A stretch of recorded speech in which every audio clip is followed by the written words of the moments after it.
The Dead, a short story by James Joyce. Lily, the caretaker's daughter, was literally run off her feet.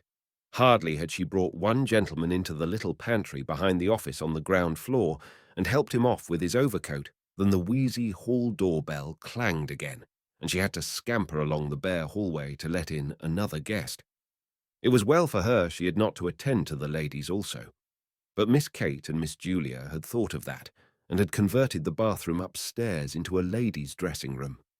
Miss Kate and Miss Julia were there, gossiping and laughing and fussing, walking after each other to the head of the stairs, peering down over the banisters and calling down to Lily to ask her who had come. It was always a great affair, the Mrs. Morcans' annual dance. Everybody who knew them came to it, members of the family, old friends of the family, the members of Julia's choir, any of Kate's pupils that were grown up enough, and even some of Mary Jane's pupils too. Never once had it fallen flat. For years and years it had gone off in splendid style as long as anyone could remember. Ever since Kate and Julia, after the death of their brother Pat, had left the house in Stony Batter and taken Mary Jane, their only niece, to live with them in the dark, gaunt house on Usher's Island, the upper part of which they had rented from Mr. Fulham, the corn factor on the ground floor. That was a good 30 years ago, if it was a day. Mary Jane, who was then a little girl in short clothes, was now the main prop of the household, for she had the organ in Haddington Road. She had been through the academy and gave a pupils' concert every year in the upper room of the Antient concert rooms.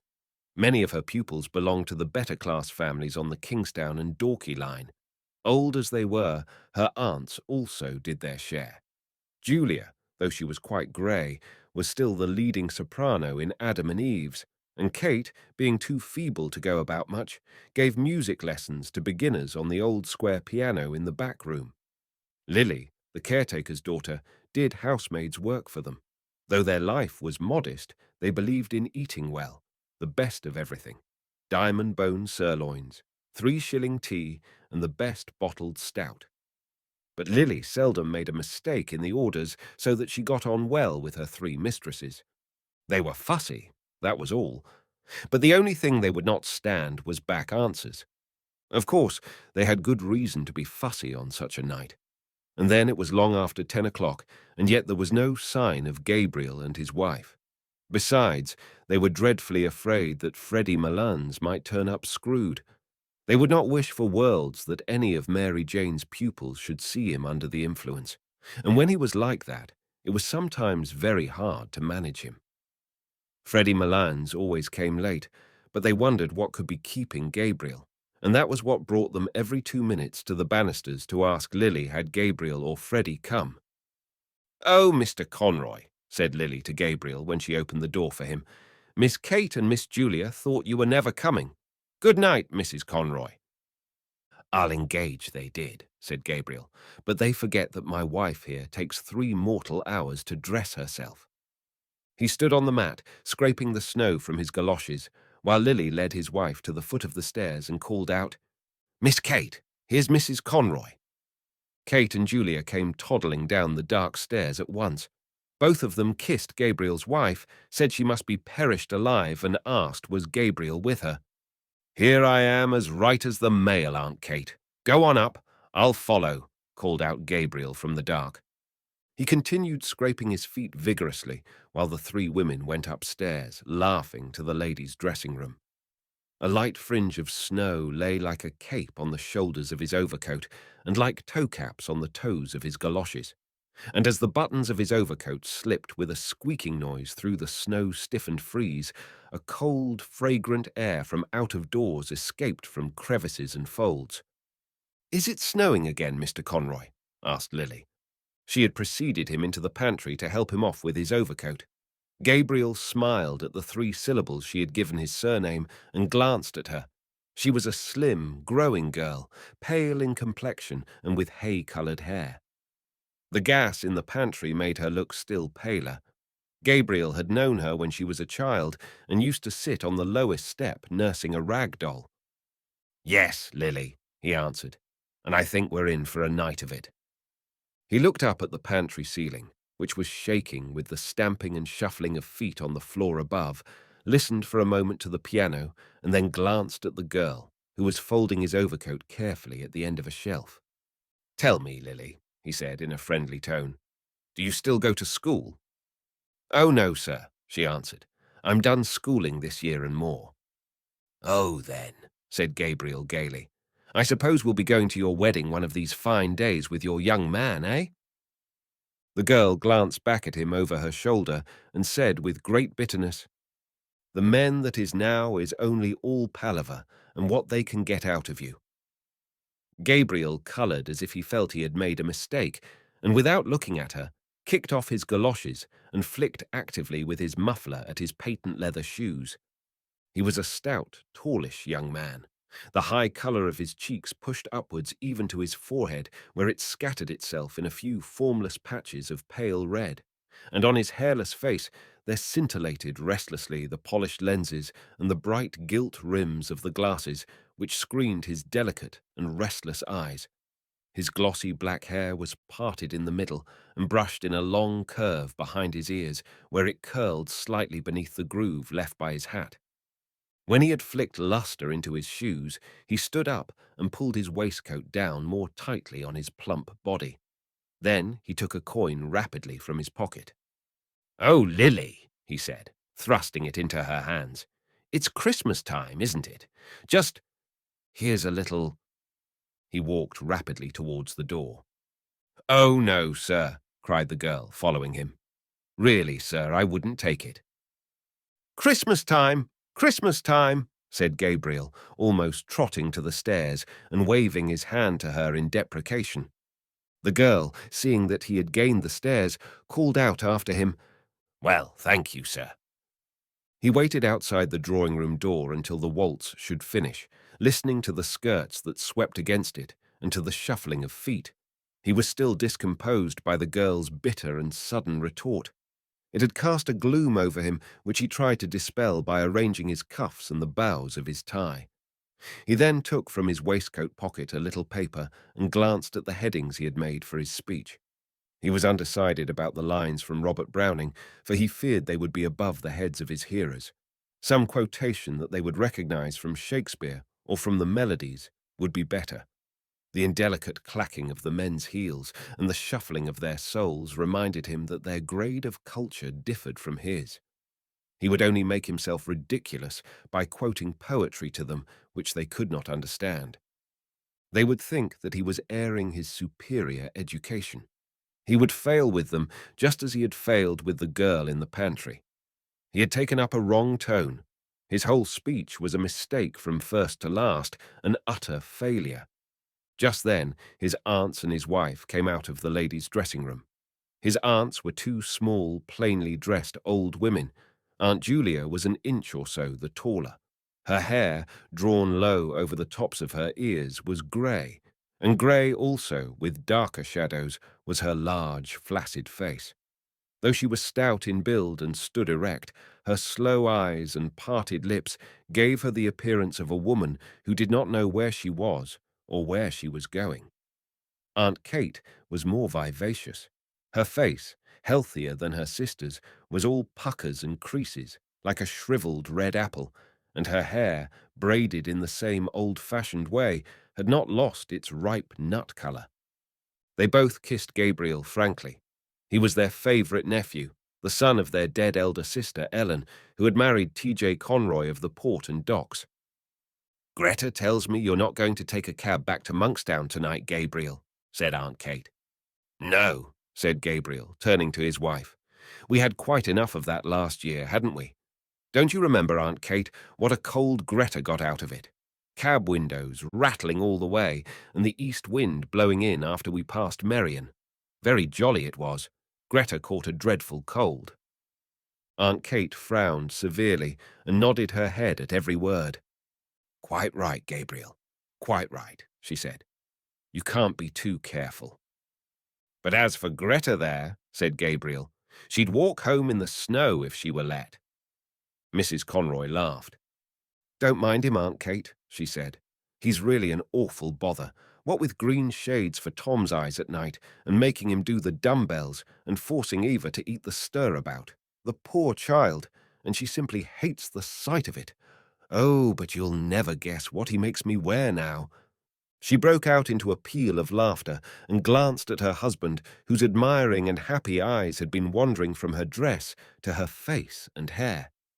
The two aunts laughed heartily too, for Gabriel's solicitude was a standing joke with them.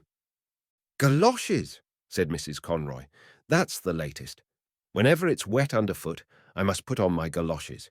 Tonight even he wanted me to put them on, but I wouldn't. The next thing he'll buy me will be a diving suit." Gabriel laughed nervously and patted his tie reassuringly, while Aunt Kate nearly doubled herself, so heartily did she enjoy the joke. The smile soon faded from Aunt Julia's face, and her mirthless eyes were directed towards her nephew's face. After a pause, she asked, "And what are galoshes, Gabriel?" "Galoshes, Julia," exclaimed her sister. "Goodness me, don't you know what galoshes are? You wear them over your boots, Gretta, isn't it?" "Yes," said Mrs. Conroy. "Gutta percha things. We both have a pair now. Gabriel says everyone wears them on the continent." "Oh, on the continent," murmured Aunt Julia, nodding her head slowly. Gabriel knitted his brows and said, as if he were slightly angered, "It's nothing very wonderful, but Greta thinks it very funny because she says the word reminds her of Christy minstrels." "But tell me, Gabriel," said Aunt Kate with brisk tact. "Of course, you've seen about the room. Greta was saying—" "Oh, the room is all right," replied Gabriel. "I've taken one in the Gresham." "To be sure," said Aunt Kate. "By far the best thing to do. And the children, Greta, you're not anxious about them?" "Oh, for one night," said Mrs. Conroy. "Besides, Bessie will look after them." "To be sure," said Aunt Kate again. "What a comfort it is to have a girl like that, one you can depend on. There's that Lily. I'm sure I don't know what has come over her lately. She's not the girl she was at all." Gabriel was about to ask his aunt some questions on this point, but she broke off suddenly to gaze after her sister, who had wandered down the stairs and was craning her neck over the banisters. "Now I ask you," she said almost testily, "where is Julia going? Julia, Julia, where are you going?" Julia, who had gone halfway down one flight, came back and announced blandly, "Here's Freddie." At the same moment, a clapping of hands and a final flourish of the pianist told that the waltz had ended. The drawing-room door was opened from within, and some couples came out. Aunt Kate drew Gabriel aside hurriedly and whispered into his ear, "Slip down, Gabriel, like a good fellow, and see if he's all right. And don't let him up if he's screwed. I'm sure he's screwed. I'm sure he is." Gabriel went to the stairs and listened over the banisters. He could hear two persons talking in the pantry. Then he recognized Freddie Malins' laugh. He went down the stairs noisily. "It's such a relief," said Aunt Kate to Mrs. Conroy, "that Gabriel is here.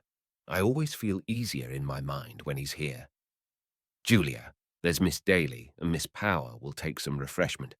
Thanks for your beautiful waltz, Miss Daly. It made lovely time." A tall, wizen-faced man with a stiff, grizzled moustache and swarthy skin, who was passing out with his partner, said, "And may we have some refreshment too, Miss Morkan?" "Julia," said Aunt Kate summarily, "and here's Mr. Brown and Miss Furlong. Take them in, Julia, with Miss Daly and Miss Power." "I'm the man for the ladies," said Mr. Brown, pursing his lips until his moustache bristled and smiling in all his wrinkles. "You know, Miss Morkan, the reason they are so fond of me is—" He did not finish his sentence, but seeing that Aunt Kate was out of earshot, at once led the three young ladies into the back room. The middle of the room was occupied by two square tables placed end to end, and on these Aunt Julia and the caretaker were straightening and smoothing a large cloth. On the sideboard were arrayed dishes and plates and glasses and bundles of knives and forks and spoons. The top of the closed square piano served also as a sideboard for viands and sweets. At a smaller sideboard in one corner, two young men were standing, drinking hop bitters. Mr. Brown led his charges thither, and invited them all in jest to some ladies' punch, hot, strong, and sweet. As they said, they never took anything strong. He opened 3 bottles of lemonade for them. Then he asked one of the young men to move aside, and taking hold of the decanter, filled out for himself a goodly measure of whiskey.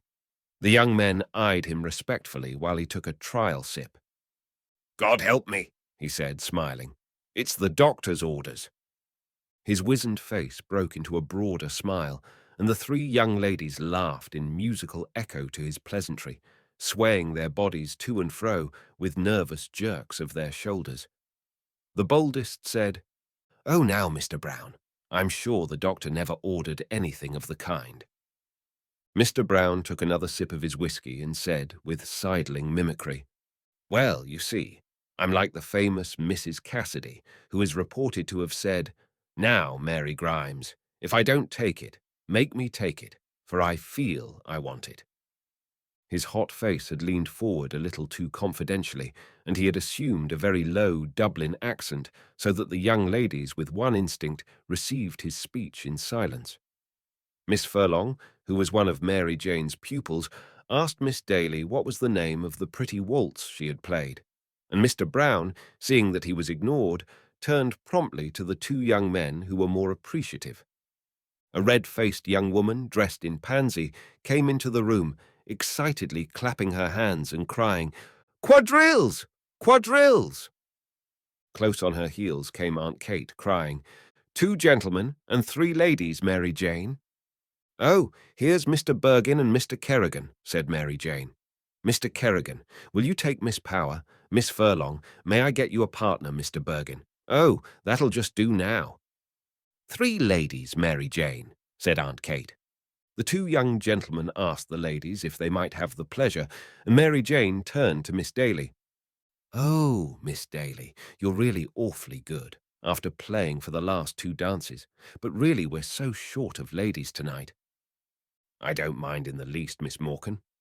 But I've a nice partner for you, Mr. Bartell Darcy, the tenor. I'll get him to sing later on. All Dublin is raving about him." Lovely voice," said Aunt Kate. As the piano had twice begun the prelude to the first figure, Mary Jane led her recruits quickly from the room. They had hardly gone when Aunt Julia wandered slowly into the room, looking behind her at something. "What is the matter, Julia?" asked Aunt Kate anxiously. "Who is it?" Julia, who was carrying in a column of table napkins, turned to her sister and said, simply, as if the question had surprised her, "It's only Freddie, Kate, and Gabriel with him?" In fact, right behind her, Gabriel could be seen piloting Freddie Malins across the landing. The latter, a young man of about 40, was of Gabriel's size and build, with very round shoulders. His face was fleshy and pallid, touched with colour only at the thick hanging lobes of his ears and at the wide wings of his nose. He had coarse features, a blunt nose, a convex and receding brow, tumid and protruded lips. His heavy-lidded eyes and the disorder of his scanty hair made him look sleepy. He was laughing heartily in a high key at a story which he had been telling Gabriel on the stairs, and at the same time rubbing the knuckles of his left fist backwards and forwards into his left eye. "Good evening, Freddie," said Aunt Julia.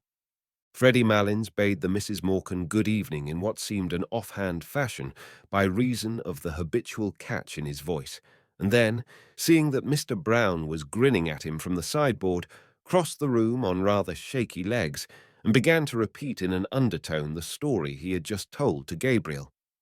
"He's not so bad, is he?" said Aunt Kate to Gabriel. Gabriel's brows were dark, but he raised them quickly and answered, "Oh, no, hardly noticeable." "Now, isn't he a terrible fellow?" she said. "And his poor mother made him take the pledge on New Year's Eve. But come on, Gabriel, into the drawing-room." Before leaving the room with Gabriel, she signalled to Mr. Brown by frowning and shaking her forefinger in warning to and fro. Mr. Brown nodded in answer, and when she had gone, said to Freddie Malins, "Now then, Teddy, I'm going to fill you out a good glass of lemonade just to buck you up."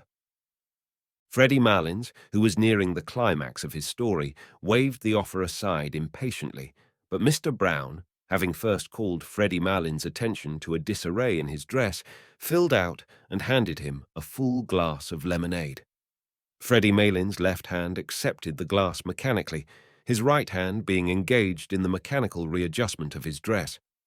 Mr. Brown, whose face was once more wrinkling with mirth, poured out for himself a glass of whiskey while Freddie Malin's exploded, before he had well reached the climax of his story, in a kink of high-pitched bronchitic laughter, and setting down his untasted and overflowing glass, began to rub the knuckles of his left fist backwards and forwards into his left eye, repeating words of his last phrase as well as his fit of laughter would allow him.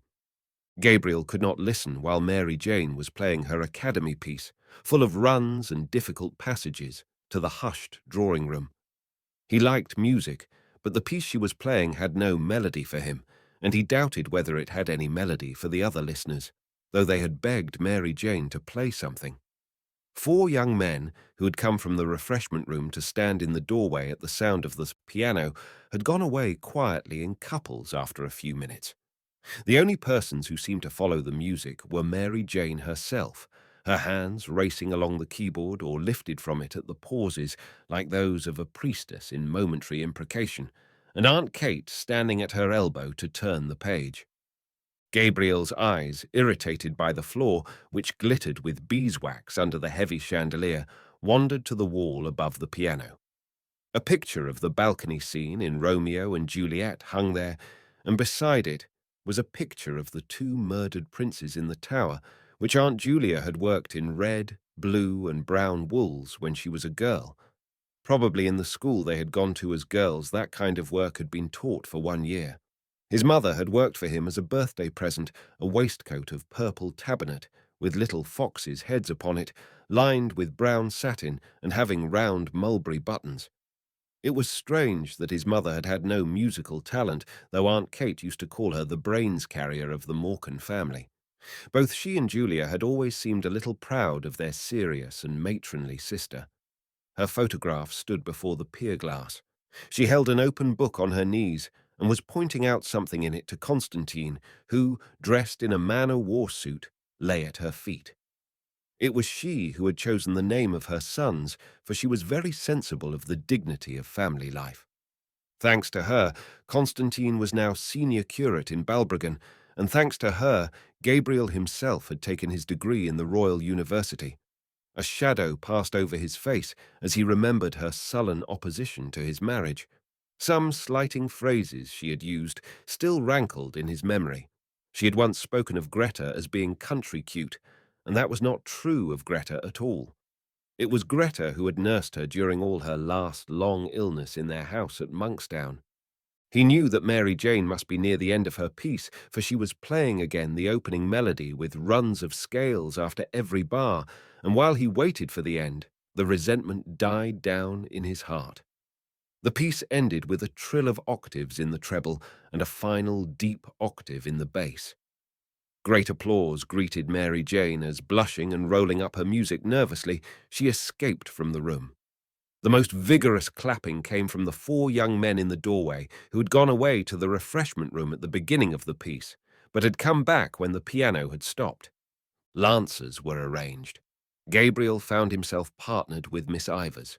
She was a frank-mannered, talkative young lady with a freckled face and prominent brown eyes.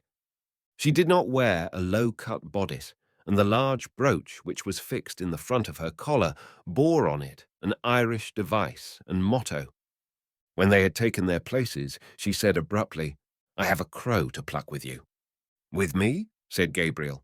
She nodded her head gravely. "What is it?" asked Gabriel, smiling at her solemn manner. "Who is G.C.?" answered Miss Ivors, turning her eyes upon him. Gabriel coloured and was about to knit his brows, as if he did not understand, when she said bluntly, "Oh, innocent Amy, I have found out that you write for the Daily Express. Now, aren't you ashamed of yourself?"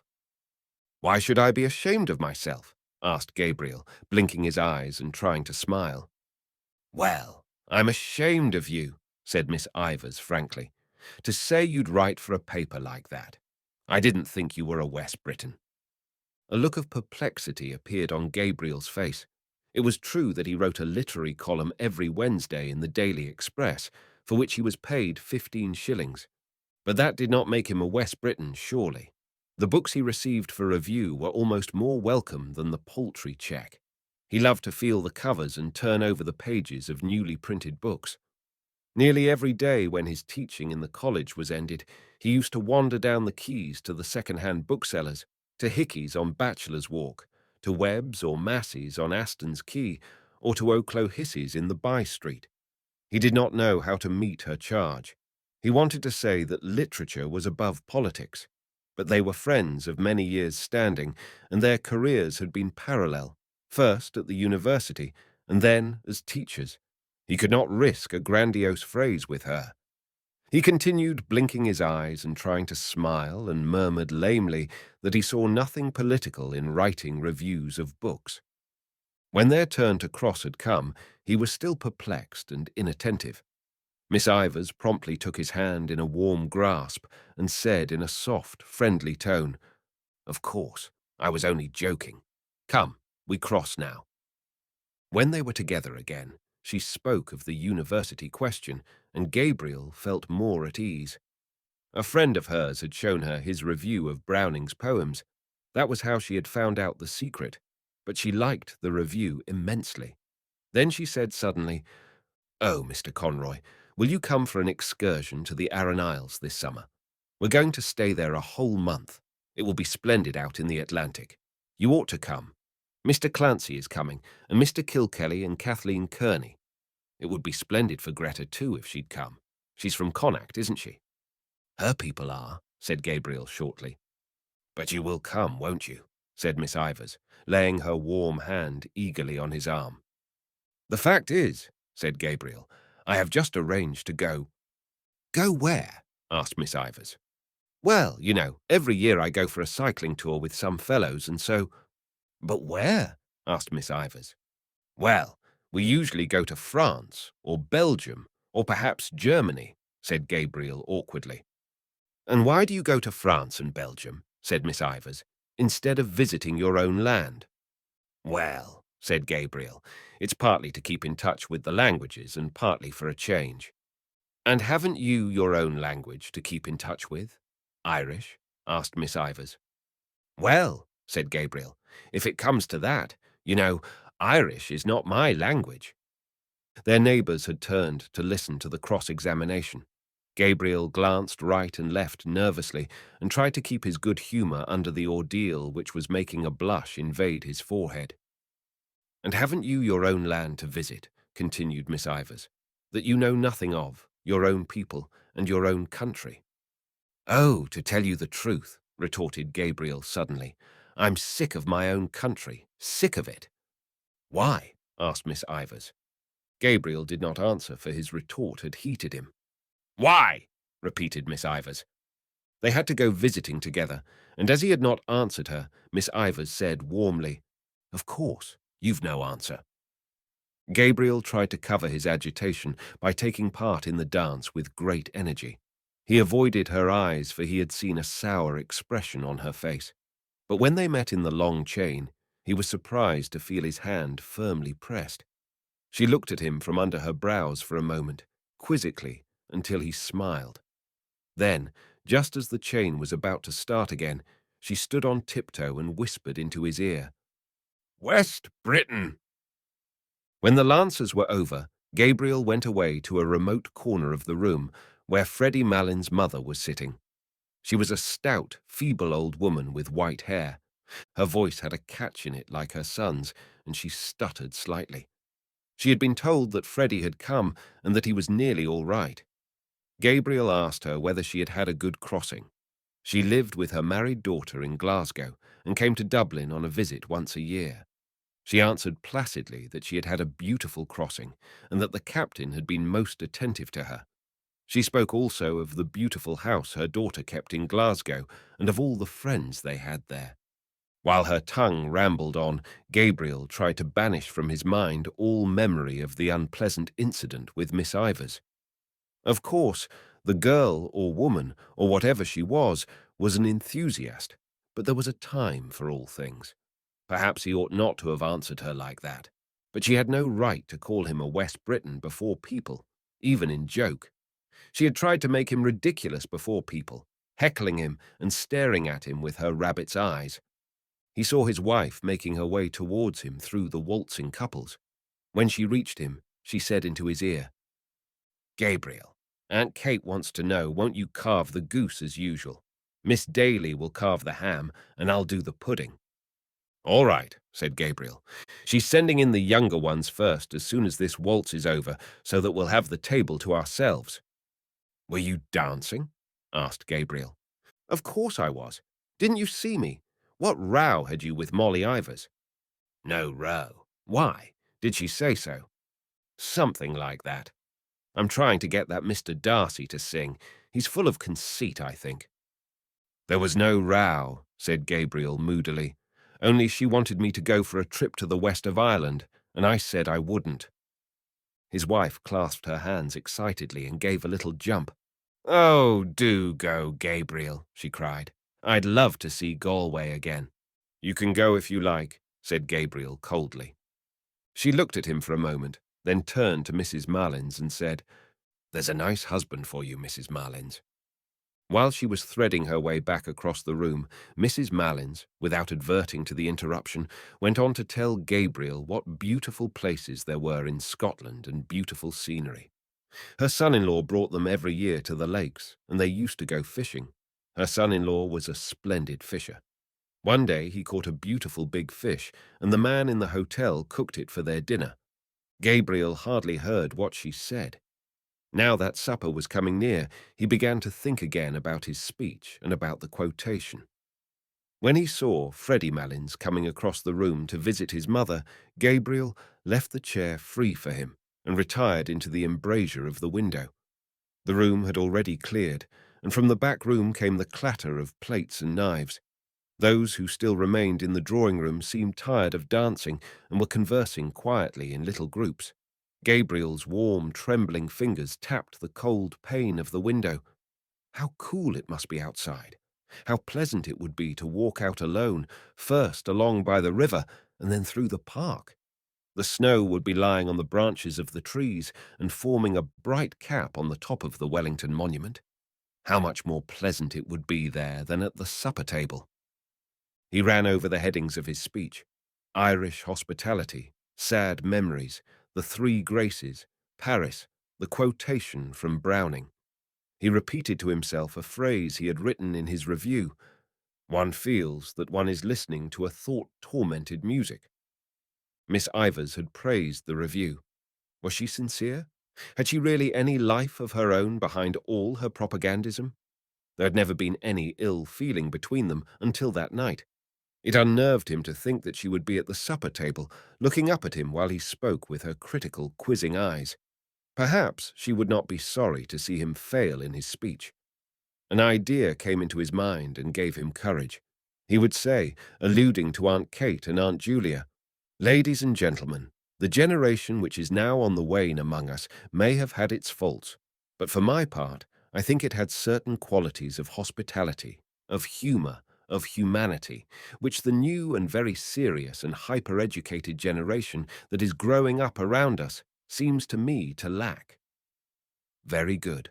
That was one for Miss Ivors. What did he care that his aunts were only two ignorant old women? A murmur in the room attracted his attention. Mr. Brown was advancing from the door, gallantly escorting Aunt Julia, who leaned upon his arm, smiling and hanging her head. An irregular musketry of applause escorted her also as far as the piano, and then, as Mary Jane seated herself on the stool, and Aunt Julia, no longer smiling, half turned so as to pitch her voice fairly into the room, gradually ceased. Gabriel recognized the prelude. It was that of an old song of Aunt Julia's, arrayed for the bridal. Her voice, strong and clear in tone, attacked with great spirit the runs which embellish the air, and though she sang very rapidly, she did not miss even the smallest of the grace notes. To follow the voice, without looking at the singer's face, was to feel and share the excitement of swift and secure flight. Gabriel applauded loudly with all the others at the close of the song, and loud applause was borne in from the invisible supper table. It sounded so genuine that a little colour struggled into Aunt Julia's face as she bent to replace in the music stand the old leather-bound songbook that had her initials on the cover. Freddie Malins, who had listened with his head perched sideways to hear her better, was still applauding when everyone else had ceased and talking animatedly to his mother, who nodded her head gravely and slowly in acquiescence. At last, when he could clap no more, he stood up suddenly and hurried across the room to Aunt Julia, whose hand he seized and held in both his hands, shaking it when words failed him or the catch in his voice proved too much for him. "I was just telling my mother," he said. "I never heard you sing so well. Never. No, I never heard your voice so good as it is tonight. Now! Would you believe that now? That's the truth. Upon my word and honor, that's the truth. I never heard your voice sound so fresh and so clear and fresh. Never." Aunt Julia smiled broadly and murmured something about compliments as she released her hand from his grasp. Mr. Brown extended his open hand towards her and said to those who were near him, in the manner of a showman introducing a prodigy to an audience, "Miss Julia Morkan, my latest discovery." He was laughing very heartily at this himself when Freddie Malins turned to him and said, "Well, Brown, if you're serious, you might make a worse discovery. All I can say is, I never heard her sing half so well as long as I am coming here, and that's the honest truth." "Neither did I," said Mr. Brown. "I think her voice has greatly improved." Aunt Julia shrugged her shoulders and said with meek pride, 30 years ago I hadn't a bad voice as voices go." "I often told Julia," said Aunt Kate emphatically, "that she was simply thrown away in that choir, but she never would be said by me." She turned as if to appeal to the good sense of the others against a refractory child, while Aunt Julia gazed in front of her, a vague smile of reminiscence playing on her face. "No," continued Aunt Kate, "she wouldn't be said or led by anyone, slaving there in that choir night and day. 6 o'clock on Christmas morning, and all for what?" "Well, isn't it for the honor of God, Aunt Kate?" asked Mary Jane, twisting round on the piano stool and smiling. Aunt Kate turned fiercely on her niece and said, "I know all about the honor of God, Mary Jane, but I think it's not at all honorable for the Pope to turn out the women out of the choirs that have slaved there all their lives and put little whippersnappers of boys over their heads. I suppose it is for the good of the Church if the Pope does it. But it's not just, Mary Jane, and it's not right." She had worked herself into a passion and would have continued in defense of her sister, for it was a sore subject with her. But Mary Jane, seeing that all the dancers had come back, intervened pacifically. "Now, Aunt Kate, you're giving scandal to Mr. Brown, who is of the other persuasion." Aunt Kate turned to Mr. Brown, who was grinning at this allusion to his religion, and said hastily, "Oh, I don't question the Pope's being right. I'm only a stupid old woman, and I wouldn't presume to do such a thing. But there's such a thing as common every day, politeness and gratitude. And if I were in Julia's place, I'd tell that Father Healy straight up to his face. And besides, Aunt Kate," said Mary Jane, "we really are all hungry. And when we are hungry, we are all very quarrelsome." "And when we are thirsty, we are also quarrelsome," added Mr. Brown. "So that we had better go to supper," said Mary Jane, "and finish the discussion afterwards." On the landing outside the drawing-room, Gabriel found his wife and Mary Jane trying to persuade Miss Ivors to stay for supper, but Miss Ivors, who had put on her hat and was buttoning her cloak, would not stay. She did not feel in the least hungry, and she had already overstayed her time. "But only for 10 minutes, Molly," said Mrs. Conroy. "That won't delay you." "To take a pick itself," said Mary Jane, "after all your dancing." "I really couldn't," said Miss Ivors. "I'm afraid you didn't enjoy yourself at all," said Mary Jane hopelessly. "Ever so much, I assure you," said Miss Ivors. "But you really must let me run off now." "But how can you get home?" asked Mrs. Conroy. "Oh, it's only 2 steps up the quay." Gabriel hesitated a moment and said, "If you will allow me, Miss Ivors, I'll see you home if you're really obliged to go." But Miss Ivors broke away from them. "I won't hear of it," she cried. "For goodness' sake, go into your suppers and don't mind me. I'm quite well able to take care of myself." "Well, you're the comical girl, Molly," said Mrs. Conroy frankly. "Be not lube," cried Miss Ivors with a laugh as she ran down the staircase. Mary Jane gazed after her, a moody, puzzled expression on her face, while Mrs. Conroy leaned over the banisters to listen for the hall door. Gabriel asked himself, was he the cause of her abrupt departure? But she did not seem to be in ill humour. She had gone away laughing. He stared blankly down the staircase. At the moment, Aunt Kate came toddling out of the supper-room, almost wringing her hands in despair. "Where is Gabriel?" she cried. "Where on earth is Gabriel? There's everyone waiting in there, stage to let, and nobody to carve the goose." "Here I am, Aunt Kate," cried Gabriel with sudden animation, "ready to carve a flock of geese if necessary." A fat brown goose lay at one end of the table, and at the other end, on a bed of creased paper strewn with sprigs of parsley, lay a great ham, stripped of its outer skin and peppered over with crust crumbs, a neat paper frill round its shin, and beside this was a round of spiced beef.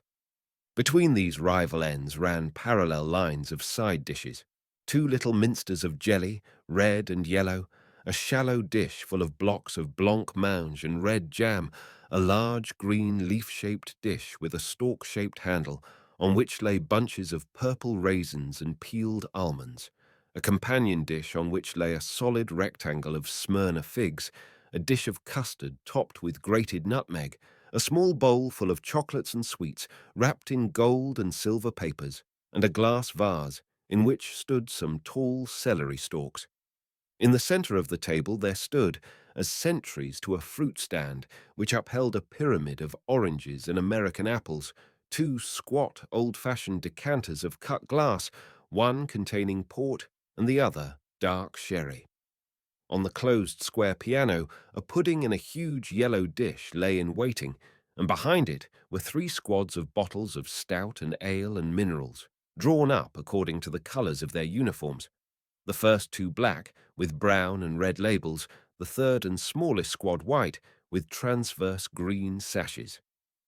Gabriel took his seat boldly at the head of the table, and having looked to the edge of the carver, plunged his fork firmly into the goose. He felt quite at ease now, for he was an expert carver, and liked nothing better than to find himself at the head of a well-laden table. "Miss Furlong, what shall I send you?" he asked. "A wing or a slice of the breast?" "Just a small slice of the breast." "Miss Higgins, what for you?" "Oh, anything at all, Mr. Conroy." While Gabriel and Miss Daly exchanged plates of goose and plates of ham and spiced beef, Lily went from guest to guest with a dish of hot, floury potatoes wrapped in a white napkin. This was Mary Jane's idea, and she had also suggested applesauce for the goose, but Aunt Kate had said that plain roast goose without any applesauce had always been good enough for her, and she hoped she might never eat worse. Mary Jane waited on her pupils and saw that they got the best slices, and Aunt Kate and Aunt Julia opened and carried across from the piano bottles of stout and ale for the gentlemen and bottles of minerals for the ladies. There was a great deal of confusion and laughter and noise, the noise of orders and counter-orders, of knives and forks, of corks and glass stoppers. Gabriel began to carve second helpings as soon as he had finished the first round without serving himself. Everyone protested loudly, so that he compromised by taking a long draught of stout, for he had found the carving hot work. Mary Jane settled down quietly to her supper, but Aunt Kate and Aunt Julia were still toddling round the table, walking on each other's heels, getting in each other's way, and giving each other unheeded orders. Mr. Brown begged of them to sit down and eat their suppers, and so did Gabriel, but they said they were time enough, so that at last Freddie Malins stood up, and capturing Aunt Kate, plumped her down on her chair amid general laughter. When everyone had been well served, Gabriel said, smiling, "Now, if anyone wants a little more of what vulgar people call stuffing, let him or her speak." A chorus of voices invited him to begin his own supper, and Lily came forward with 3 potatoes which she had reserved for him.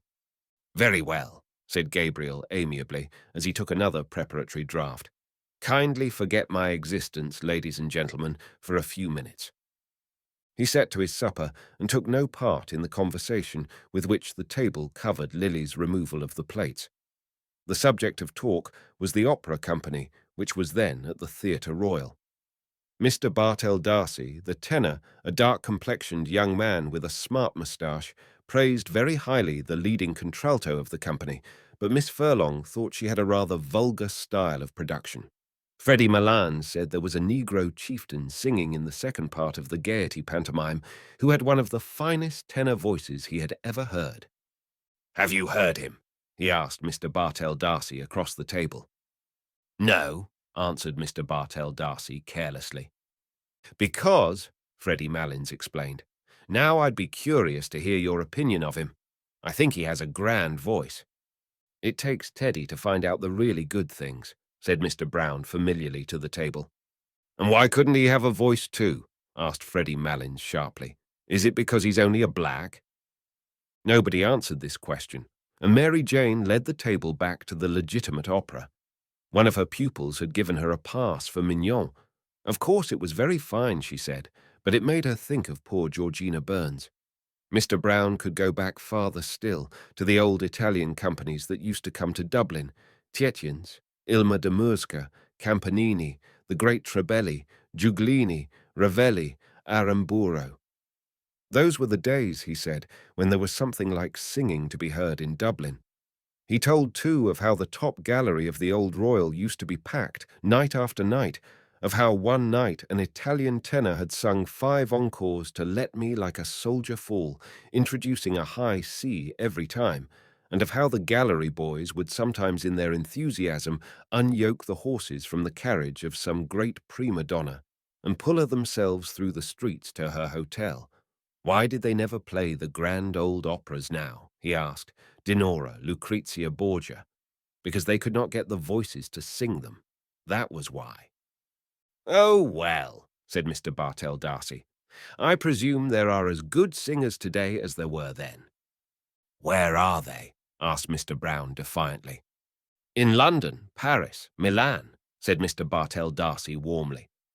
"I suppose Caruso, for example, is quite as good, if not better than any of the men you have mentioned." "Maybe so," said Mr. Brown, "but I may tell you I doubt it strongly." "Oh, I'd give anything to hear Caruso sing," said Mary Jane. "For me," said Aunt Kate, who had been picking a bone, "there was only one tenor. To please me, I mean. But I suppose none of you ever heard of him." "Who was he, Miss Morkan?" asked Mr. Bartell D'Arcy politely. "His name," said Aunt Kate, "was Parkinson.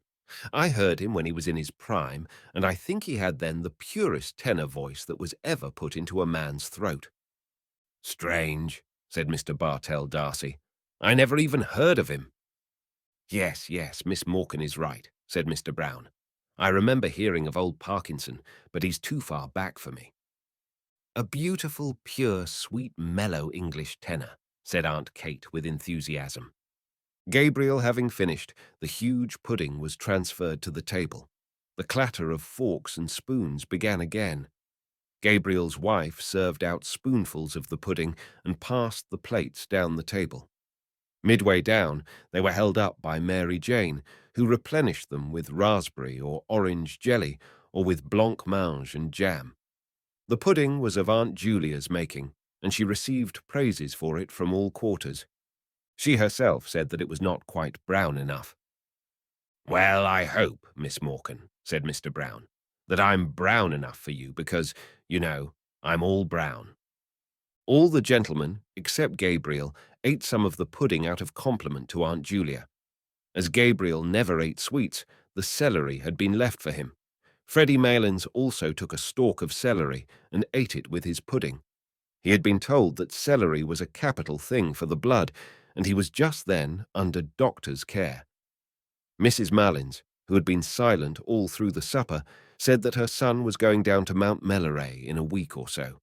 The table then spoke of Mount Melleray, how bracing the air was down there, how hospitable the monks were, and how they never asked for a penny piece from their guests. "And do you mean to say," asked Mr. Brown incredulously, "that a chap can go down there and put up there as if it were a hotel and live on the fat of the land and then come away without paying anything?" "Oh, most people give some donation to the monastery when they leave," said Mary Jane. "I wish we had an institution like that in our church," said Mr. Brown candidly. He was astonished to hear that the monks never spoke, got up at 2 in the morning and slept in their coffins. He asked what they did it for. "That's the rule of the order," said Aunt Kate firmly. "Yes, but why?" asked Mr. Brown. Aunt Kate repeated that it was the rule, that was all. Mr. Brown still seemed not to understand. Freddie Malins explained to him, as best he could, that the monks were trying to make up for the sins committed by all the sinners in the outside world. The explanation was not very clear, for Mr. Brown grinned and said, "I like that idea very much, but wouldn't a comfortable spring bed do them as well as a coffin?" "The coffin," said Mary Jane, "is to remind them of their last end." As the subject had grown lugubrious, it was buried in a silence of the table during which Mrs. Malins could be heard saying to her neighbour in an indistinct undertone, "They are very good men, the monks, very pious men." The raisins and almonds and figs and apples and oranges and chocolates and sweets were now passed about the table, and Aunt Julia invited all the guests to have either port or sherry. At first, Mr. Bartell Darcy refused to take either, but one of his neighbours nudged him and whispered something to him, upon which he allowed his glass to be filled. Gradually, as the last glasses were being filled, the conversation ceased. A pause followed, broken only by the noise of the wine and by unsettlings of chairs.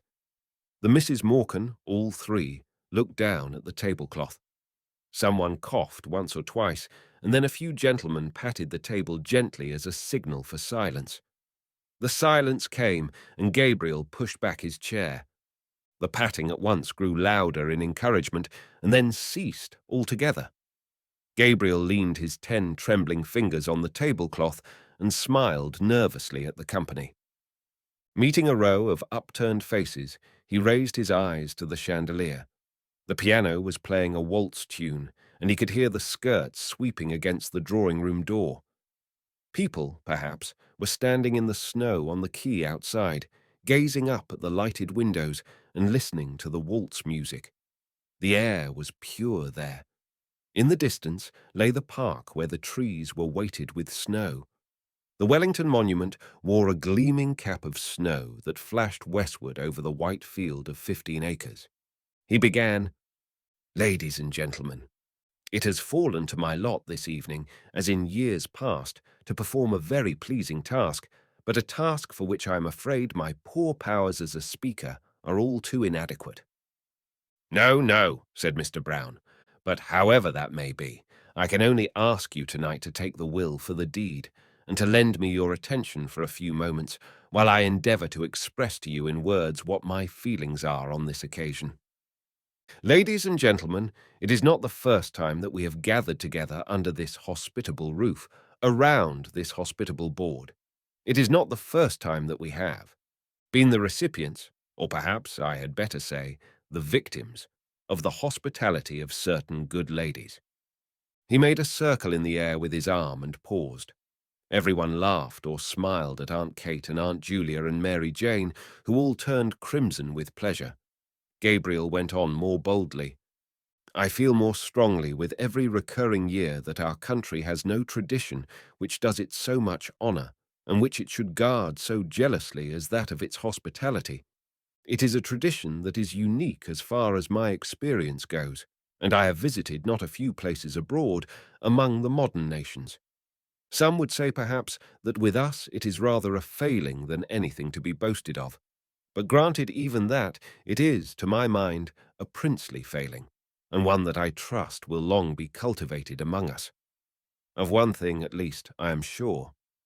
As long as this one roof shelters the good ladies aforesaid, and I wish from my heart it may do so for many and many a long year to come, the tradition of genuine, warm-hearted, courteous Irish hospitality, which our forefathers have handed down to us, and which we in turn must hand down to our descendants, is still alive among us.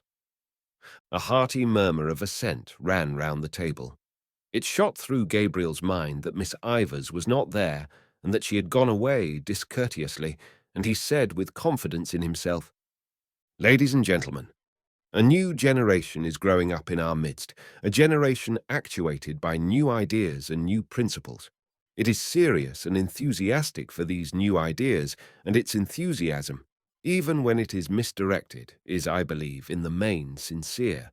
But we are living in a skeptical, and if I may use the phrase, a thought-tormented age. And sometimes I fear that this new generation, educated or hyper-educated as it is, will lack those qualities of humanity, of hospitality, of kindly humour which belonged to an older day. Listening tonight to the names of all those great singers of the past, it seemed to me, I must confess, that we were living in a less spacious age. Those days might, without exaggeration, be called spacious days. And if they are gone beyond recall, let us hope, at least, that in gatherings such as this, we shall still speak of them with pride and affection, still cherish in our hearts the memory of those dead and gone great ones whose fame the world will not willingly let die. "Hear, hear," said Mr. Brown loudly. "But yet," continued Gabriel, his voice falling into a softer inflection, "there are always in gatherings such as this sadder thoughts that will recur to our minds, thoughts of the past, of youth, of changes, of absent faces that we miss here tonight.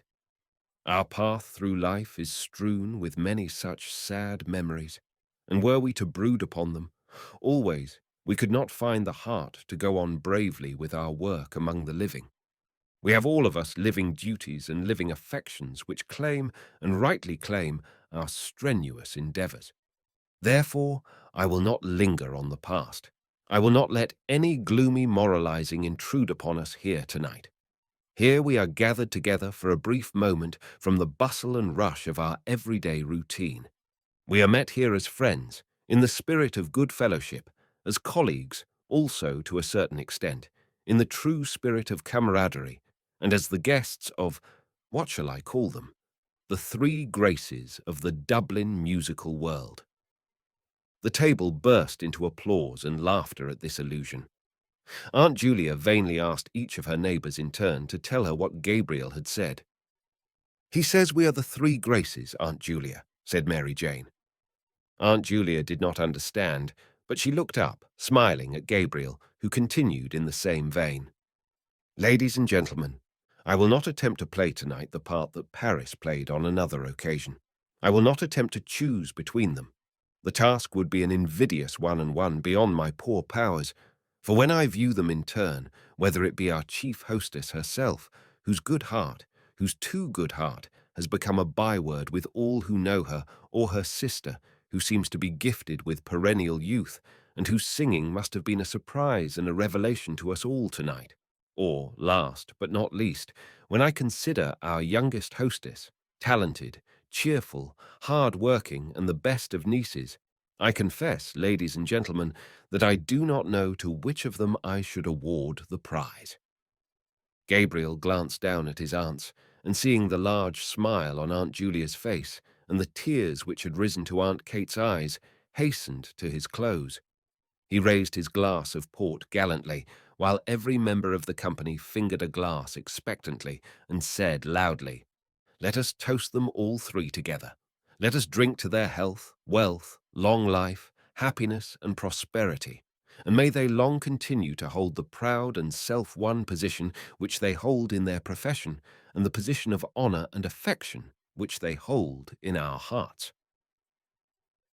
All the guests stood up, glass in hand, and turning towards the three seated ladies, sang in unison, with Mr. Brown as leader, "For they are jolly gay fellows, for they are jolly gay fellows, for they are jolly gay fellows," which nobody can deny. Aunt Kate was making frank use of her handkerchief, and even Aunt Julia seemed moved. Freddie Malins beat time with his pudding fork, and the singers turned towards one another as if in melodious conference, while they sang with emphasis. Unless he tells a lie, unless he tells a lie. Then, turning once more towards their hostesses, they sang, "For they are jolly gay fellows, for they are jolly gay fellows, for they are jolly gay fellows," which nobody can deny. The acclamation which followed was taken up beyond the door of the supper-room by many of the other guests and renewed time after time, Freddie Malins acting as officer with his fork on high. The piercing morning air came into the hall where they were standing, so that Aunt Kate said, "Close the door, somebody. Mrs. Malins will get her death of cold." "Brown is out there, Aunt Kate," said Mary Jane. "Brown is everywhere," said Aunt Kate, lowering her voice. Mary Jane laughed at her tone. "Really?" she said archly. "He is very attentive." "He has been laid on here like the gas," said Aunt Kate in the same tone, "all during the Christmas." She laughed herself this time good-humouredly, and then added quickly, "But tell him to come in, Mary Jane, and close the door. I hope to goodness he didn't hear me." At that moment the hall door was opened, and Mr. Brown came in from the doorstep, laughing as if his heart would break. He was dressed in a long green overcoat with mock astrakhan cuffs and collar, and wore on his head an oval fur cap. He pointed down the snow-covered quay from where the sound of shrill, prolonged whistling was borne in. "Teddy will have all the cabs in Dublin out," he said. Gabriel advanced from the little pantry behind the office, struggling into his overcoat, and looking round the hall, said, "Gretta not down yet?" "She's getting on her things, Gabriel," said Aunt Kate. "Who's playing up there?" asked Gabriel. "Nobody. They're all gone." "Oh, no, Aunt Kate," said Mary Jane. "Bartell Darcy and Miss O'Callaghan aren't gone yet." "Someone is fooling at the piano anyhow," said Gabriel. Mary Jane glanced at Gabriel and Mr. Brown and said with a shiver, "It makes me feel cold to look at you two gentlemen muffled up like that. I wouldn't like to face your journey home at this hour." "I'd like nothing better this minute," said Mr. Brown stoutly, "than a rattling fine walk in the country, or a fast drive with a good spanking goer between the shafts." "We used to have a very good horse and trap at home," said Aunt Julia sadly. "The never-to-be-forgotten Johnny," said Mary Jane, laughing. Aunt Kate and Gabriel laughed too. "Why, what was wonderful about Johnny?" asked Mr. Brown. "The late, lamented Patrick Morcan, our grandfather, that is," explained Gabriel, "commonly known in his later years as the old gentleman, was a glue boiler." "Oh, now, Gabriel," said Aunt Kate, laughing, "he had a starch mill." "Well, glue or starch," said Gabriel. "The old gentleman had a horse by the name of Johnny, and Johnny used to work in the old gentleman's mill, walking round and round in order to drive the mill. That was all very well, but now comes the tragic part about Johnny. One fine day the old gentleman thought he'd like to drive out with the quality to a military review in the park." "The Lord have mercy on his soul," said Aunt Kate compassionately. "Amen," said Gabriel. So the old gentleman, as I said, harnessed Johnny and put on his very best tall hat and his very best stock collar and drove out in grand style from his ancestral mansion somewhere near Back Lane, I think. Everyone laughed, even Mrs. Marlins at Gabriel's manner, and Aunt Kate said, "Oh, now, Gabriel, he didn't live in Back Lane, really. Only the mill was there." "Out from the mansion of his forefathers," continued Gabriel, "he drove with Johnny, and everything went on beautifully until Johnny came in sight of King Billy's statue. And whether he fell in love with the horse King Billy sits on, or whether he thought he was back again in the mill, anyhow, he began to walk round the statue." Gabriel paced in a circle round the hall in his galoshes amid the laughter of the others. "Round and round he went," said Gabriel, "and the old gentleman, who was a very pompous old gentleman, was highly indignant. 'Go on, sir. What do you mean, sir? Johnny, Johnny, most extraordinary conduct. Can't understand the horse.'" The peal of laughter which followed Gabriel's imitation of the incident was interrupted by a resounding knock at the hall door. Mary Jane ran to open it and let in Freddie Malins. Freddie Malins, with his hat well back on his head and his shoulders humped with cold, was puffing and steaming after his exertions. "I could only get one cab," he said. "Oh, we'll find another along the quay," said Gabriel. "Yes," said Aunt Kate. "Better not keep Mrs. Marlins standing in the draught." Mrs. Marlins was helped down the front steps by her son and Mr. Brown, and after many manoeuvres hoisted into the cab. Freddie Marlins clambered in after her and spent a long time settling her on the seat, Mr. Brown helping him with advice. At last she was settled comfortably, and Freddie Marlins invited Mr. Brown into the cab. There was a good deal of confused talk, and then Mr. Brown got into the cab. The cabman settled his rug over his knees and bent down for the address. The confusion grew greater, and the cabman was directed differently by Freddie Marlins and Mr. Brown, each of whom had his head out through a window of the cab. The difficulty was to know where to drop Mr. Brown along the route, and Aunt Kate, Aunt Julia, and Mary Jane helped the discussion from the doorstep with cross directions and contradictions and abundance of laughter. As for Freddie Malins, he was speechless with laughter. He popped his head in and out of the window every moment to the great danger of his hat, and told his mother how the discussion was progressing, till at last Mr. Brown shouted to the bewildered cabman above the din of everybody's laughter, "Do you know Trinity College?" "Yes, sir," said the cabman. "Well, drive bang up against Trinity College gates," said Mr. Brown, "and then we'll tell you where to go. You understand now?" "Yes, sir," said the cabman. "Make like a bird for Trinity College." "Right, sir," said the cabman. The horse was whipped up, and the cab rattled off along the quay amid a chorus of laughter and adieus. Gabriel had not gone to the door with the others. He was in a dark part of the hall gazing up the staircase. A woman was standing near the top of the first flight, in the shadow also. He could not see her face, but he could see the terracotta and salmon-pink panels of her skirt, which the shadow made appear black and white. It was his wife. She was leaning on the banisters, listening to something. Gabriel was surprised at her stillness and strained his ear to listen also. But he could hear little save the noise of laughter and dispute on the front steps, a few chords struck on the piano, and a few notes of a man's voice singing. He stood still in the gloom of the hall, trying to catch the air that the voice was singing and gazing up at his wife. There was grace and mystery in her attitude, as if she were a symbol of something. He asked himself, what is a woman standing on the stairs in the shadow, listening to distant music, a symbol of? If he were a painter, he would paint her in that attitude. Her blue felt hat would show off the bronze of her hair against the darkness, and the dark panels of her skirt would show off the light ones. Distant music. He would call the picture if he were a painter. The hall door was closed, and Aunt Kate, Aunt Julia, and Mary Jane came down the hall, still laughing. "Well, isn't Freddie terrible?" said Mary Jane. "He's really terrible." Gabriel said nothing, but pointed up the stairs towards where his wife was standing. Now that the hall door was closed, the voice and the piano could be heard more clearly. Gabriel held up his hand for them to be silent. The song seemed to be in the old Irish tonality, and the singer seemed uncertain both of his words and of his voice. The voice, made plaintive by distance and by the singer's hoarseness, faintly illuminated the cadence of the air with words expressing grief. "Oh, the rain falls on my heavy locks, and the dew wets my skin. My babe lies cold."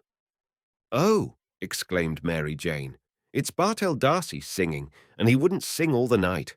Oh, I'll get him to sing a song before he goes." "Oh, do, Mary Jane," said Aunt Kate. Mary Jane brushed past the others and ran to the staircase, but before she reached it, the singing stopped and the piano was closed abruptly. "Oh, what a pity!" she cried. "Is he coming down, Gretta?" Gabriel heard his wife answer yes, and saw her come down towards them. A few steps behind her were Mr. Bartell D'Arcy and Miss O'Callaghan. "Oh, Mr. Darcy," cried Mary Jane, It's downright mean of you to break off like that when we were all in raptures listening to you." "I have been at him all the evening," said Miss O'Callaghan, "and Mrs. Conroy too, and he told us he had a dreadful cold and couldn't sing." "Oh, Mr. Darcy," said Aunt Kate. Now that was a great fib to tell. "Can't you see that I'm as hoarse as a crow?" said Mr. Darcy roughly. He went into the pantry hastily and put on his overcoat. The others, taken aback by his rude speech, could find nothing to say. Aunt Kate wrinkled her brows and made signs to the others to drop the subject. Mr. Darcy stood swathing his neck carefully and frowning. "It's the weather," said Aunt Julia after a pause. "Yes, everybody has colds," said Aunt Kate readily. "Everybody." "They say," said Mary Jane, "we haven't had snow like it for 30 years, and I read this morning in the newspapers that the snow is general all over Ireland." "I love the look of snow," said Aunt Julia sadly. "So do I," said Miss O'Callaghan. "I think Christmas is never really Christmas unless we have the snow on the ground." "But poor Mr. Darcy doesn't like the snow," said Aunt Kate, smiling. Mr. Darcy came from the pantry, fully swathed and buttoned, and in a repentant tone told them the history of his cold. Everyone gave him advice and said it was a great pity and urged him to be very careful of his throat in the night air. Gabriel watched his wife, who did not join in the conversation. She was standing right under the dusty fanlight, and the flame of the gas lit up the rich bronze of her hair, which he had seen her drying at the fire a few days before. She was in the same attitude and seemed unaware of the talk about her. At last she turned towards them, and Gabriel saw that there was colour on her cheeks and that her eyes were shining. A sudden tide of joy went leaping out of his heart. "Mr. Darcy," she said, "what is the name of that song you were singing?" "It's called The Lass of Aughrim," said Mr. Darcy, "but I couldn't remember it properly. Why? Do you know it?" "The Lass of Aughrim," she repeated. "I couldn't think of the name." "It's a very nice air," said Mary Jane. "I'm sorry you were not in voice tonight." "Now, Mary Jane," said Aunt Kate, "don't annoy Mr. Darcy. I won't have him annoyed." Seeing that all were ready to start, she shepherded them to the door, where good night was said. "Well, good night, Aunt Kate, and thanks for the pleasant evening." "Good night, Gabriel. Good night, Gretta." "Good night, Aunt Kate, and thanks ever so much. Good night, Aunt Julia." "Oh, good night, Gretta. I didn't see you." "Good night, Mr. Darcy. Good night, Miss O'Callaghan. Good night, Miss Morkan. Good night again.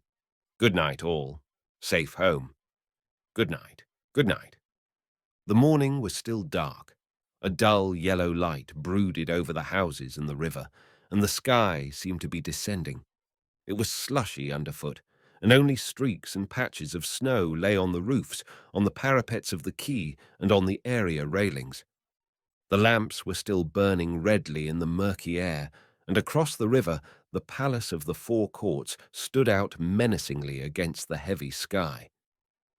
She was walking on before him with Mr. Bartell Darcy, her shoes in a brown parcel tucked under one arm and her hands holding her skirt up from the slush. She had no longer any grace of attitude, but Gabriel's eyes were still bright with happiness. The blood went bounding along his veins, and the thoughts went rioting through his brain, proud, joyful, tender, valorous. She was walking on before him so lightly and so erect that he longed to run after her noiselessly, catch her by the shoulders, and say something foolish and affectionate into her ear. She seemed to him so frail that he longed to defend her against something and then to be alone with her. Moments of their secret life together burst like stars upon his memory. A heliotrope envelope was lying beside his breakfast cup, and he was caressing it with his hand. Birds were twittering in the ivy, and the sunny web of the curtain was shimmering along the floor. He could not eat for happiness. They were standing on the crowded platform, and he was placing a ticket inside the warm palm of her glove. He was standing with her in the cold, looking in through a grated window at a man making bottles in a roaring furnace. It was very cold, Her face, fragrant in the cold air, was quite close to his, and suddenly he called out to the man at the furnace, "Is the fire hot, sir?" But the man could not hear with the noise of the furnace. It was just as well. He might have answered rudely. A wave of yet more tender joy escaped from his heart and went coursing in warm flood along his arteries, like the tender fire of stars' moments of their life together that no one knew of or would ever know of, broke upon and illumined his memory. He longed to recall to her those moments, to make her forget the years of their dull existence together and remember only their moments of ecstasy. For the years, he felt, had not quenched his soul or hers. Their children, his writing, her household cares had not quenched all their soul's tender fire. In one letter that he had written to her, then he had said, "Why is it that words like these seem to me so dull and cold? Is it because there is no word tender enough to be your name?" Like distant music, these words that he had written years before were borne towards him from the past. He longed to be alone with her. When the others had gone away, when he and she were in their room in the hotel, then they would be alone together. He would call her softly, "Gretta!" Perhaps she would not hear at once. She would be undressing. Then something in his voice would strike her. She would turn and look at him. At the corner of Wine Tavern Street, they met a cab. He was glad of its rattling noise as it saved him from conversation. She was looking out of the window and seemed tired. The others spoke only a few words, pointing out some building or street. The horse galloped along wearily under the murky morning sky, dragging his old rattling box after his heels, and Gabriel was again in a cab with her, galloping to catch the boat, galloping to their honeymoon. As the cab drove across O'Connell Bridge, Miss O'Callaghan said, "They say you never cross O'Connell Bridge without seeing a white horse." "I see a white man this time," said Gabriel. "Where?" asked Mr. Bartell D'Arcy.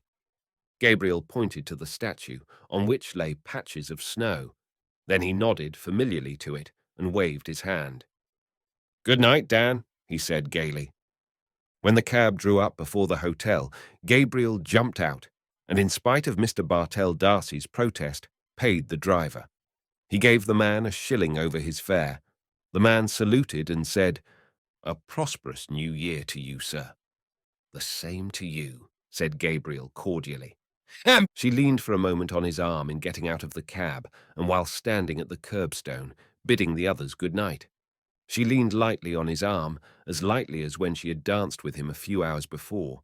He had felt proud and happy then, happy that she was his, proud of her grace and wifely carriage. But now, after the kindling again of so many memories, the first touch of her body, musical and strange and perfumed, sent through him a keen pang of lust. Under cover of her silence, he pressed her arm closely to his side, and, as they stood at the hotel door, he felt that they had escaped from their lives and duties, escaped from home and friends and run away together with wild and radiant hearts to a new adventure. An old man was dozing in a great hooded chair in the hall.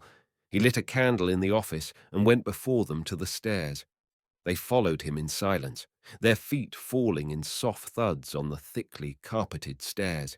She mounted the stairs behind the porter, her head bowed in the ascent, her frail shoulders curved as with a burden, her skirt girt tightly about her.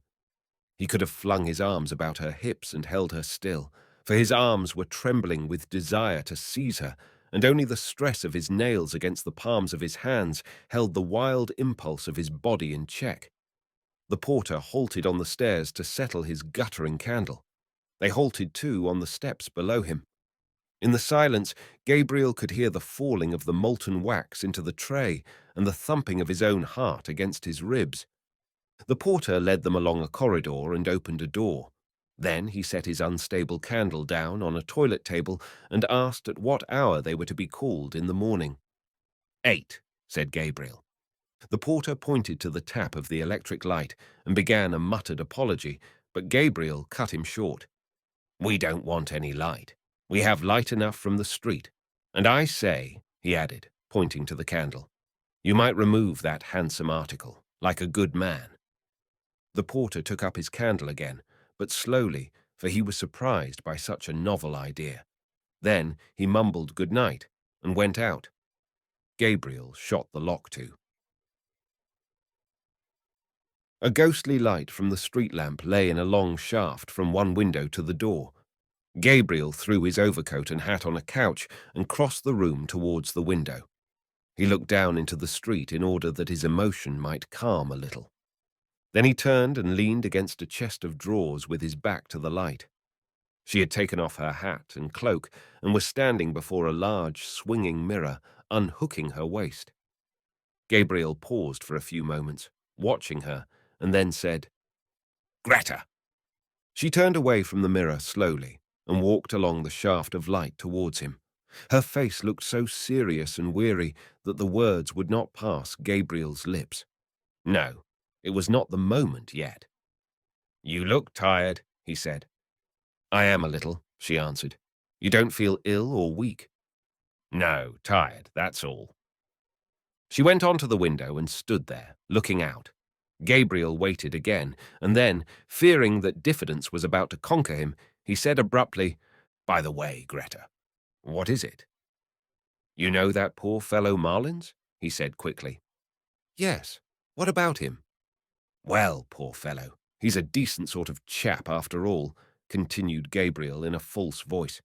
"He gave me back that sovereign I lent him, and I didn't expect it, really. It's a pity he wouldn't keep away from that Brown, because he's not a bad fellow, really." He was trembling now with annoyance. Why did she seem so abstracted? He did not know how he could begin. Was she annoyed, too, about something? If she would only turn to him or come to him of her own accord, to take her as she was would be brutal. No, he must see some ardor in her eyes first. He longed to be master of her strange mood. "When did you lend him the £1?" she asked after a pause. Gabriel strove to restrain himself from breaking out into brutal language about the sottish Marlins and his £1. He longed to cry to her from his soul, to crush her body against his, to overmaster her. But he said, "Oh, at Christmas, when he opened that little Christmas card shop in Henry Street." He was in such a fever of rage and desire that he did not hear her come from the window. She stood before him for an instant, looking at him strangely. Then, suddenly raising herself on tiptoe and resting her hands lightly on his shoulders, she kissed him. "You are a very generous person, Gabriel," she said. Gabriel, trembling with delight at her sudden kiss and at the quaintness of her phrase, put his hands on her hair and began smoothing it back, scarcely touching it with his fingers. The washing had made it fine and brilliant. His heart was brimming over with happiness. Just when he was wishing for it, she had come to him of her own accord. Perhaps her thoughts had been running with his. Perhaps she had felt the impetuous desire that was in him, and then the yielding mood had come upon her. Now that she had fallen to him so easily, he wondered why he had been so diffident. He stood, holding her head between his hands. Then, slipping one arm swiftly about her body and drawing her towards him, he said softly, "Gretta, dear, what are you thinking about?" She did not answer, nor yield wholly to his arm. He said again, softly, "Tell me what it is, Gretta. I think I know what is the matter. Do I know?" She did not answer at once. Then she said in an outburst of tears, "Oh, I am thinking about that song, 'The Lass of Aughrim.'" She broke loose from him and ran to the bed, and throwing her arms across the bed rail, hid her face. Gabriel stood stock still for a moment in astonishment and then followed her. As he passed in the way of the cheval glass, he caught sight of himself in full length, his broad, well-filled shirt front, the face whose expression always puzzled him when he saw it in a mirror, and his glimmering, gilt-rimmed eyeglasses.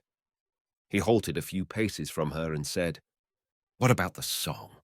Why does that make you cry?" She raised her head from her arms and dried her eyes with the back of her hand like a child. A kinder note than he had intended went into his voice. "Why, Gretta?" he asked. "I am thinking about a person long ago who used to sing that song." "And who was the person long ago?" asked Gabriel, smiling. It was a person I used to know in Galway when I was living with my grandmother, she said. The smile passed away from Gabriel's face. A dull anger began to gather again at the back of his mind, and the dull fires of his lust began to glow angrily in his veins. "Someone you were in love with?" he asked ironically. "It was a young boy I used to know," she answered, "named Michael Furey. He used to sing that song, The Lass of Aughrim. He was very delicate." Gabriel was silent. He did not wish her to think that he was interested in this delicate boy. "I can see him so plainly," she said after a moment. "Such eyes as he had. Big, dark eyes, and such an expression in them. An expression." "Oh, then, you were in love with him?" said Gabriel. "I used to go out walking with him," she said, "when I was in Galway." A thought flew across Gabriel's mind.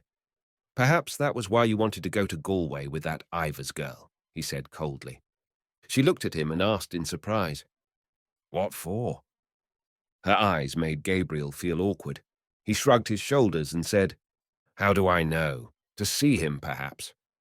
She looked away from him along the shaft of light towards the window in silence. "He is dead," she said at length. "He died when he was only 17. Isn't it a terrible thing to die so young as that?" "What was he?" asked Gabriel, still ironically. "He was in the gasworks," she said. Gabriel felt humiliated by the failure of his irony and by the evocation of this figure from the dead, a boy in the gasworks.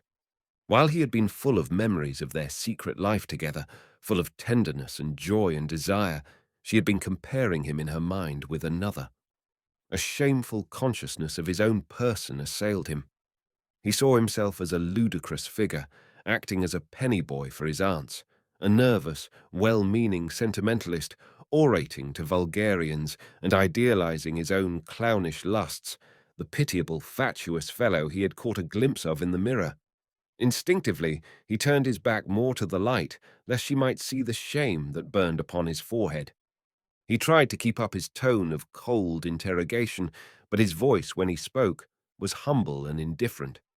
"I suppose you were in love with this Michael Furey, Gretta," he said. "I was great with him at that time," she said. Her voice was veiled and sad.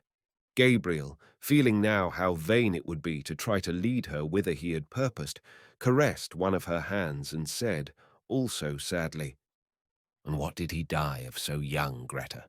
Consumption, was it?" "I think he died for me," she answered. A vague terror seized Gabriel at this answer, as if, at that hour when he had hoped to triumph, some impalpable and vindictive being was coming against him, gathering forces against him in its vague world. But he shook himself free of it, with an effort of reason, and continued to caress her hand. He did not question her again, for he felt that she would tell him of herself. Her hand was warm and moist. It did not respond to his touch, but he continued to caress it, just as he had caressed her first letter to him that spring morning. "It was in the winter," she said, "about the beginning of the winter when I was going to leave my grandmother's and come up here to the convent, and he was ill at the time in his lodgings in Galway and wouldn't be let out, and his people in Oughterard were written to. He was in decline, they said, or something like that. I never knew rightly." She paused for a moment and sighed. "Poor fellow," she said. "He was very fond of me, and he was such a gentle boy. We used to go out together, walking, you know, Gabriel, like the way they do in the country. He was going to study singing only for his health. He had a very good voice, poor Michael Furey." "Well, and then?" asked Gabriel.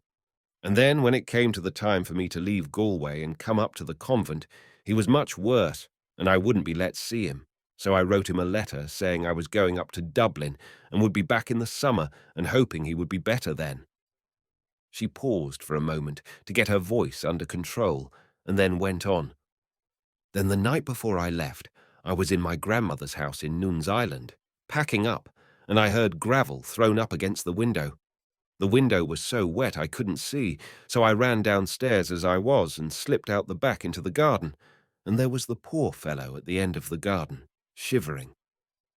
"And did you not tell him to go back?" asked Gabriel. I implored of him to go home at once and told him he would get his death in the rain. But he said he did not want to live. I can see his eyes as well. He was standing at the end of the wall where there was a tree. And did he go home? Asked Gabriel. Yes, he went home. And when I was only a week in the convent, he died, and he was buried in Oughterard, where his people came from. Oh, the day I heard that he was dead. She stopped, choking with sobs, and, overcome by emotion, flung herself face downward on the bed, sobbing in the quilt. Gabriel held her hand for a moment longer, irresolutely, and then, shy of intruding on her grief, let it fall gently and walked quietly to the window. She was fast asleep. Gabriel, leaning on his elbow, looked for a few moments unresentfully on her tangled hair and half-open mouth, listening to her deep-drawn breath. So she had had that. Romance in her life. A man had died for her sake. It hardly pained him now to think how poor a part he, her husband, had played in her life. He watched her while she slept as though he and she had never lived together as man and wife. His curious eyes rested long upon her face and on her hair, and as he thought of what she must have been then, in that time of her first girlish beauty, a strange, friendly pity for her entered his soul. He did not like to say even to himself that her face was no longer beautiful, but he knew that it was no longer the face for which Michael Furey had braved death. Perhaps she had not told him all the story. His eyes moved to the chair over which she had thrown some of her clothes. A petticoat string dangled to the floor. One boot stood upright, its limp upper fallen down. The fellow of it lay upon its side. He wondered at his riot of emotions of an hour before. From what had it proceeded? From his aunt's supper, from his own foolish speech, from the wine and dancing, the merrymaking when saying good night in the hall, the pleasure of the walk along the river in the snow. Poor Aunt Julia. She, too, would soon be a shade with the shade of Patrick Morkan and his horse. He had caught that haggard look upon her face for a moment when she was singing Arrayed for the Bridal. Soon, perhaps, he would be sitting in that same drawing-room, dressed in black, his silk hat on his knees. The blinds would be drawn down, and Aunt Kate would be sitting beside him, crying and blowing her nose and telling him how Julia had died. He would cast about in his mind for some words that might console her, and would find only lame and useless ones. Yes, that would happen very soon. The air of the room chilled his shoulders. He stretched himself cautiously along under the sheets and lay down beside his wife. One by one they were all becoming shades. Better pass boldly into that other world in the full glory of some passion than fade and wither dismally with age. He thought of how she who lay beside him had locked in her heart for so many years that image of her lover's eyes when he had told her that he did not wish to live. Generous tears filled Gabriel's eyes. He had never felt like that himself towards any woman, but he knew that such a feeling must be love. The tears gathered more thickly in his eyes, and in the partial darkness he imagined he saw the form of a young man standing under a dripping tree. Other forms were near. His soul had approached that region where dwell the vast hosts of the dead. He was conscious of, but could not apprehend, their wayward and flickering existence. His own identity was fading out into a grey, impalpable world. The solid world itself, which these dead had one time reared and lived in, was dissolving and dwindling. A few light taps upon the pane made him turn to the window. It had begun to snow again. He watched sleepily the flakes, silver and dark, falling obliquely against the lamplight. The time had come for him to set out on his journey westward. Yes, the newspapers were right. Snow was general all over Ireland. It was falling on every part of the dark central plain, on the treeless hills, falling softly upon the bog of Allen, and farther westward, softly falling into the dark, mutinous Shannon waves. It was falling, too, upon every part of the lonely churchyard on the hill where Michael Furey lay buried. It lay thickly drifted on the crooked crosses and headstones, on the spears of the little gate, on the barren thorns. His soul swooned slowly as he heard the snow falling faintly through the universe and faintly falling, like the descent of their last end, upon all the living and the dead.